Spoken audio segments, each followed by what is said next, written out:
भारत के नेताओं का दो चाल समझिए, इनके बच्चे कहां पढ़ रहे हैं ये बताते ही नहीं है, और ये अपने बच्चे को कहते हैं कि बबुआ ते मर्सिडीज में घूम, ते ऑडी में घूम, बीएमडब्ल्यू में घूम, लेकिन फोटो मत खींचो हो, फोटो नहीं खिंचाना है, फेसबुक उस पे नहीं डालना है, गरीब बन के रहना है। एक दिल्ली में एक नेता से हमसे मिले थे उनके लड़का, तो कहा कि सर एक फोटो हो जाए, हम कहा हाँ हाँ, तो ऐसे कहा कि रुकिए सर शर्टवा मोड़ लेते हैं, रोलेक्स की घड़ी है, दिख जाएगा तो पब्लिक क्या कहेगी।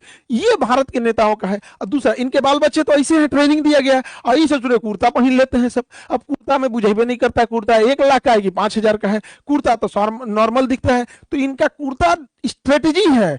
दूसरा, आप देखिएगा कभी भी अपने घर का फोटो नहीं दिखाएंगे सर, भारत का कोई नेता मंत्री घर का फोटो नहीं दिखाएगा। घर के बाहर जो लॉन होता है, खाली जगह, इंटरव्यू देना रहेगा, वो लॉन में बैठ के देगा, बैठ जाएगा लॉन में, देखेगा पीछे घर नहीं ना आ रहा है, कहेगा दूगो गाय ले आके इधर ये चराओ, दू गाय बांध दो, इंटरव्यू चालू करो, पीछे गाय आना चाहिए। अपने आप को गरीब शो करेगा, अंदर जाके देखिएगा महल बनाया रहता है।